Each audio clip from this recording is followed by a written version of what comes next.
There, on the god-built heights, stood aged Priam.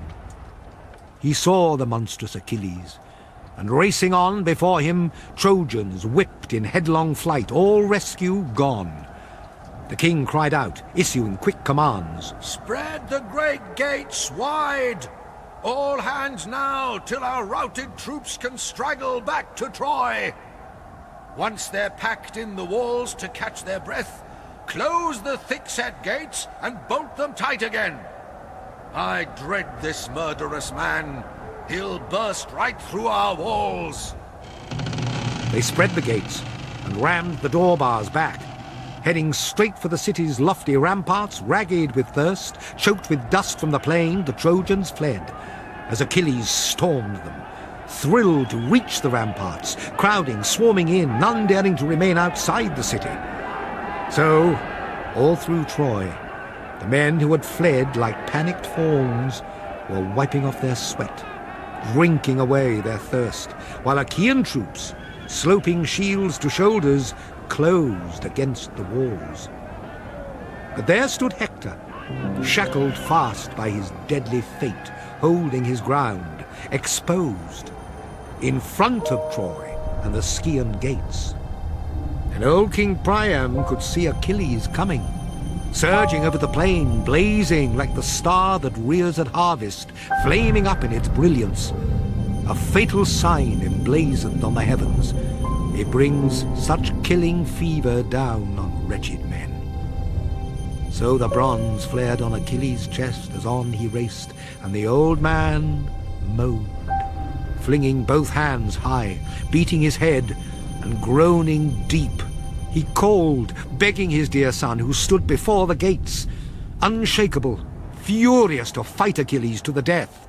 "Oh, Hector! Don't just stand there! Don't, dear child! Waiting that man's attack, alone, cut off from friends! Back! Come back! Inside the walls, my boy!" Seizing his grey hair, the old man tore it out by the roots, but he could not shake the fixed resolve of Hector. And his mother wailed now, standing beside Priam, her words pouring forth in a flight of grief and tears. "Hector, my child, if you are slain now, how can I ever mourn you on your deathbed?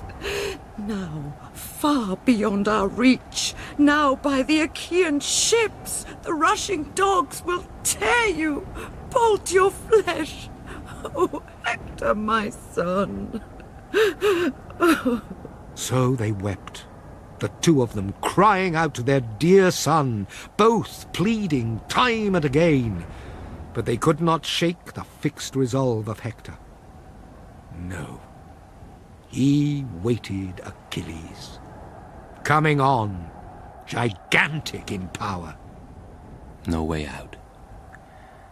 If I slip inside the gates and walls, Paris will be first to heap disgrace on me. He was the one who urged me to lead our Trojans back to Ilium just last night. The disastrous night Achilles rose in arms like a god. But did I give way? Now my army's ruined, thanks to my own reckless pride. I would die of shame to face the men of Troy, and the Trojan women trailing their long robes. No, better by far for me to stand up to Achilles, kill him, come home alive, or die at his hands in glory out before the walls.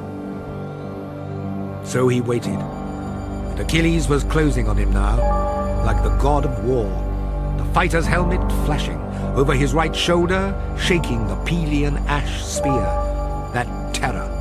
And the bronze round his body flared like a raging fire or the rising blazing sun. Then Father Zeus held out his sacred golden scales. In them he placed two fates of death that lays men low, one for Achilles, one for Hector, breaker of horses. And gripping the beam mid-haft, the father raised it high, and down went Hector's day of doom, dragging him down to the strong house of death. And Apollo, his protector, abandoned him. I stand to meet your onslaught, Achilles. We meet face to face. Kill or be killed. Now you'll pay at a stroke for all my comrades' grief. All you killed in the fury of your spear. Come, we'll swear to the gods, the highest witnesses. I will never mutilate you, merciless as you are, if Zeus allows me to last it out and tear your life away. But once I've stripped your glorious armor, Achilles, I will give your body back to your loyal comrades. Swear you'll do the same. Hector, stop! You unforgivable, you... Don't talk to me of pacts. There are no binding oaths between men and lions. Wolves and lambs can enjoy no meeting of minds. They are all bent on hating each other to the death. So with you and me. No love between us. No truce. Till one or the other falls in a pool of his own blood. With that, shaft poised, he hurled, and his spear's long shadow flew. But seeing it coming, glorious Hector ducked away, crouching down, watching the bronze tip fly past and stab the earth. But Athena snatched it up and passed it back to Achilles. And Hector, the gallant captain, never saw her.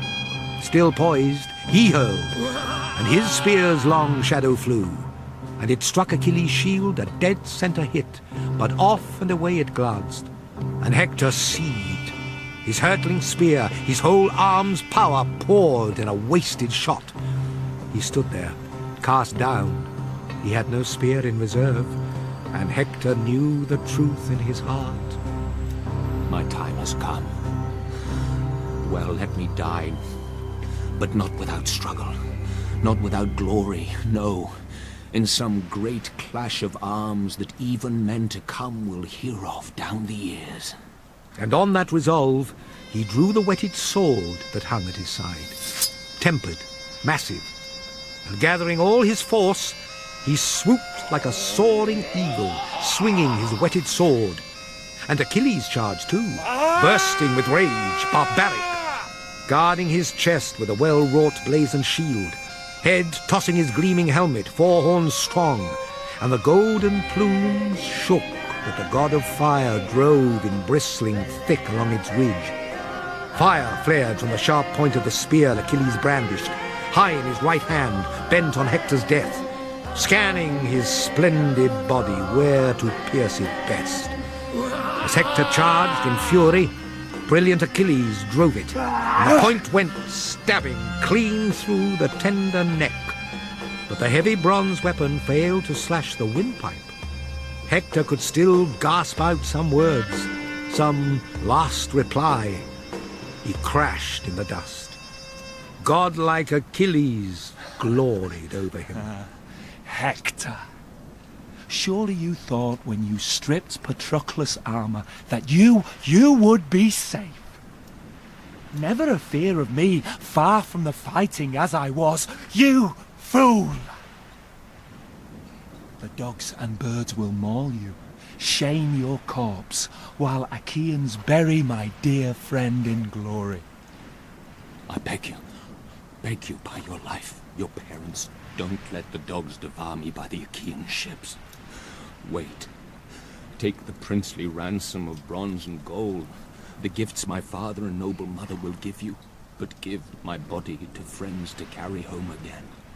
So Trojan men and Trojan women can do me honor with fitting rites of fire once I am dead. Beg no more, you fawning dog. Begging me by my parents. Would to God my rage, my fury would drive me now to hack your flesh away and eat you raw. Such agonies you have caused me. Ransom! No man alive could keep the dog packs off you. No, not even if Trojan Priam should offer to weigh out your bulk in gold. Not even then will your noble mother lay you on your deathbed, mourn the son she bore. The dogs and birds will rend you, blood and bone. I know you well. I see my fate before me.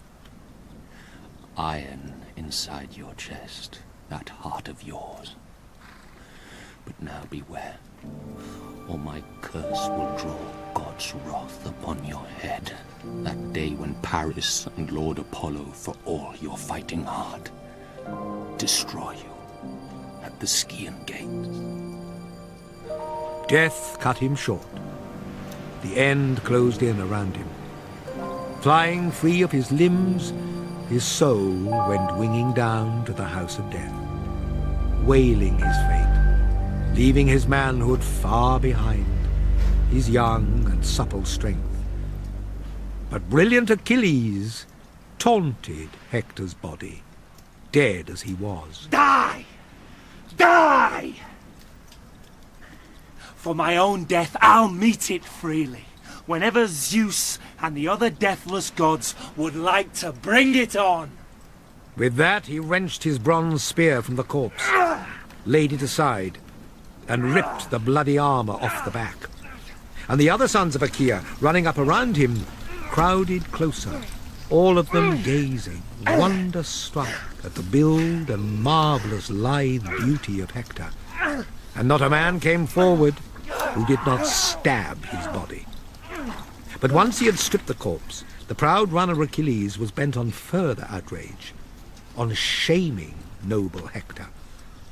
Piercing the tendons, ankle to heel behind both feet, he knotted straps of rawhide through them both, lashed them to his chariot, left the head to drag, and mounting the car, hoisting the famous arms aboard, he whipped his team to a run, and breakneck on they flew, holding nothing back.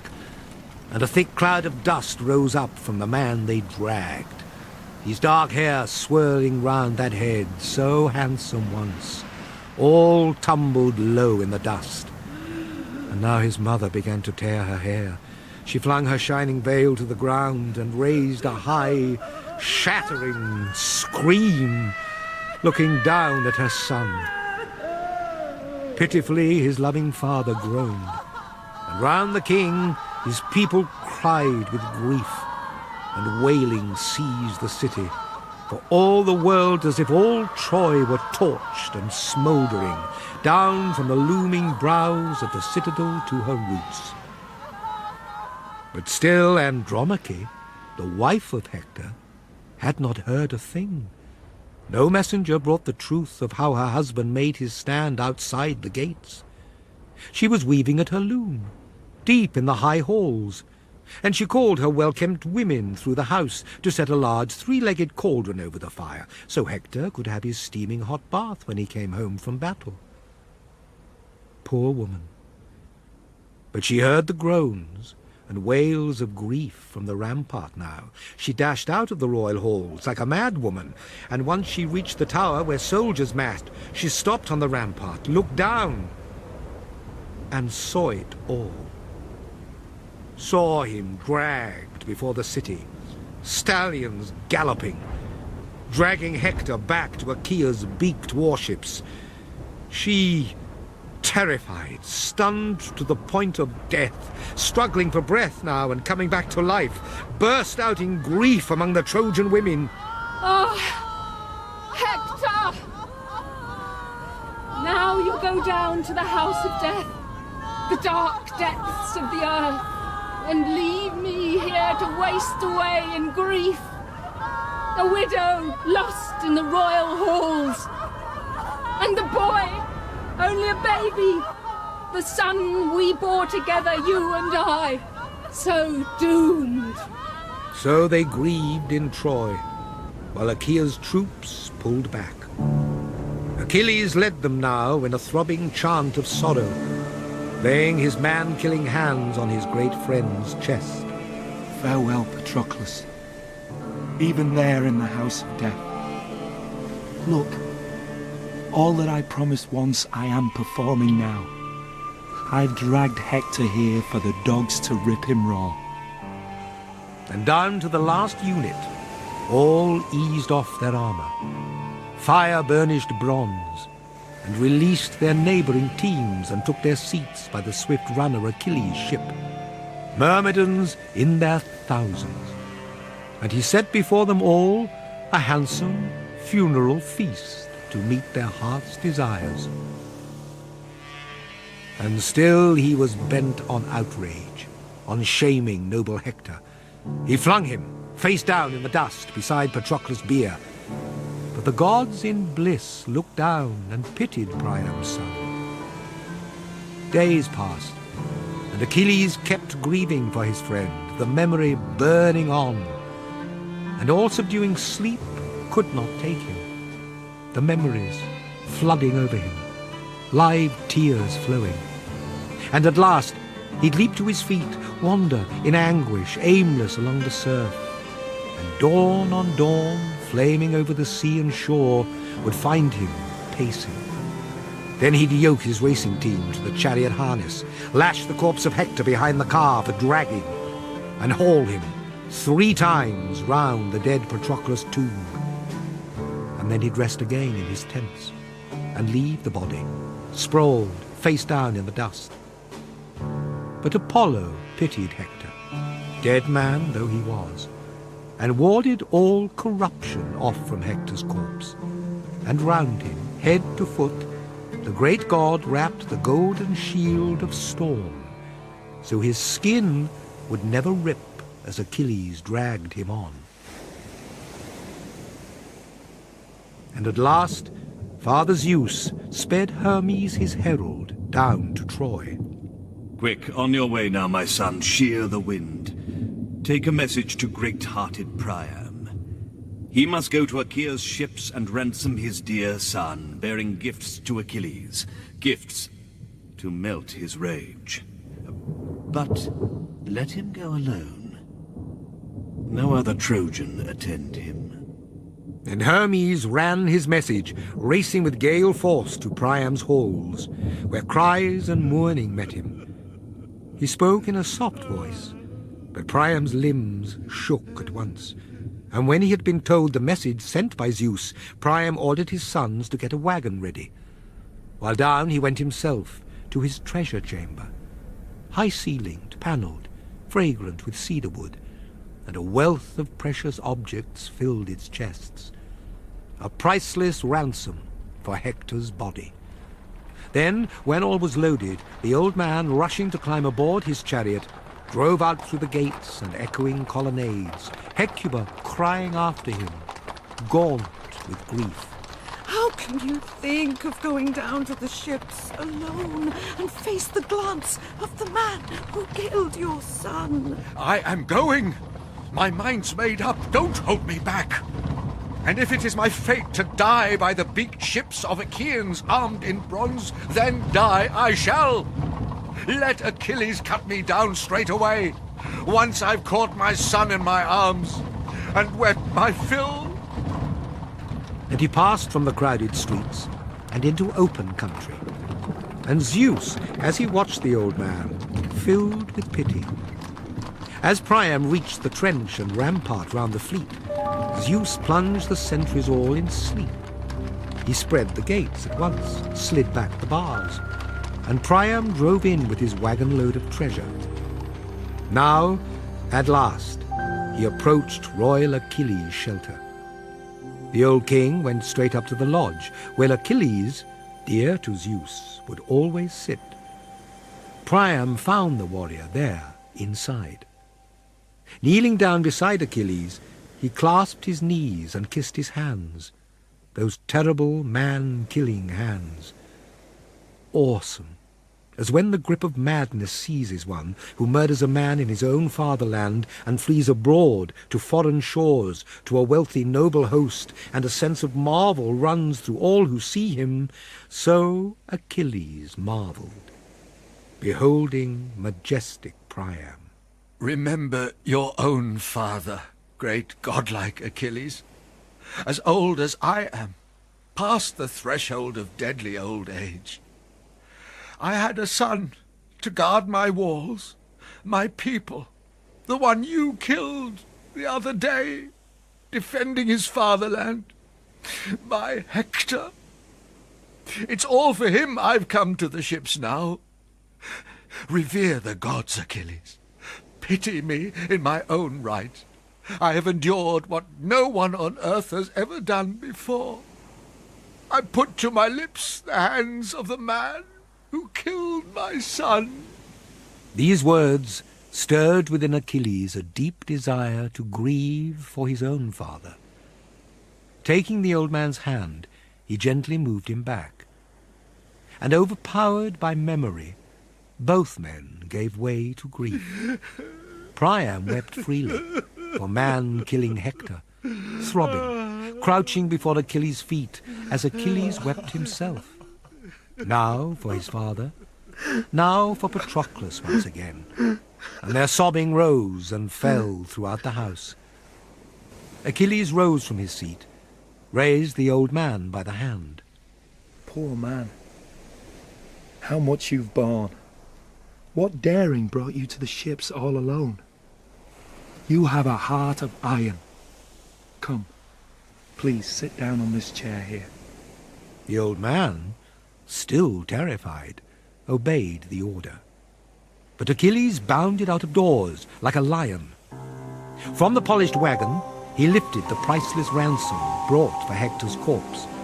But they left behind 2 capes and a finely woven shirt to shroud the body well when Priam bore him home.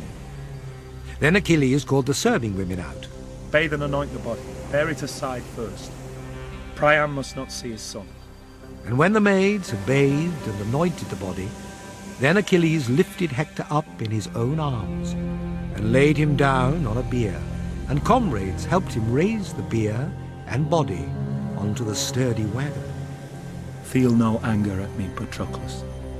If you learn, even there in the house of death, I let his father have Prince Hector back.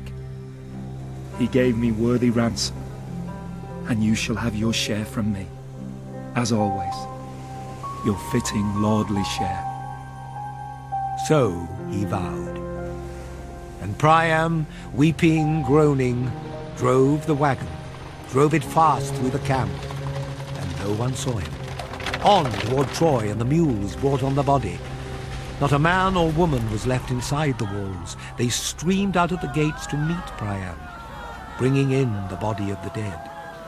And white-armed Andromache cradled the head of Hector, man-killing Hector, gently in her arms, as Helen led the song of sorrows. Hector, dearest to me of all my husband's brothers. My husband, Paris, magnificent as a god, he was the one who brought me here to Troy.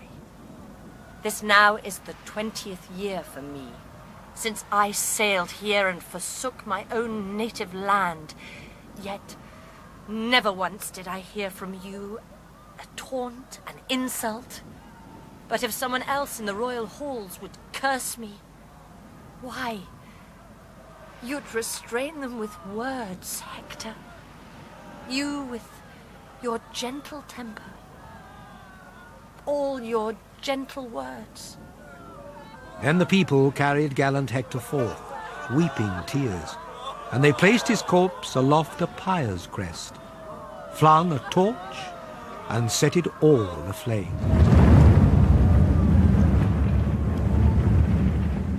At last, when young Dawn with her rose-red fingers shone once more, they put out the fires with glistening wine. Then they collected the white bones of Hector and placed them in a golden chest, shrouding them round and round in soft purple cloths. They quickly lowered the chest in a deep hollow grave, and over it piled a cope of hewed stones closely set. Then hastily heaped a barrow, posted lookouts all around for fear the Achaean combat troops would launch their attack. And once they'd heaped the mound, they turned back home to Troy. And gathering once again, they shared a splendid funeral feast in Hector's honor, held in the house of Priam, king by will of Zeus. And so the Trojans buried Hector, breaker of horses. Oh,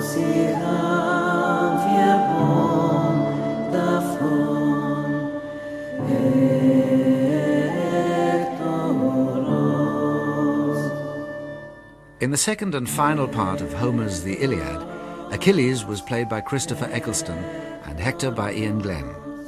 Helen was Imogen Stubbs, Andromache Susanna Hamilton, and Hecuba Mia Soteriou. Priam was played by Andrew Sachs, Paris by Tom Espiner, Zeus by Michael Fenton Stevens, and Thetis by Jacqueline Tong.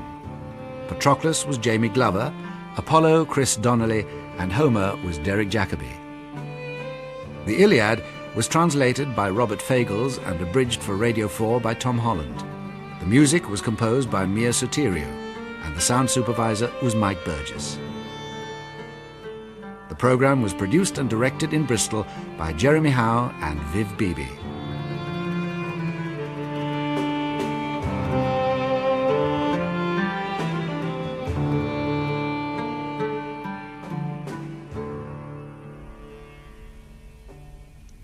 And that was the final part of Homer's The Iliad.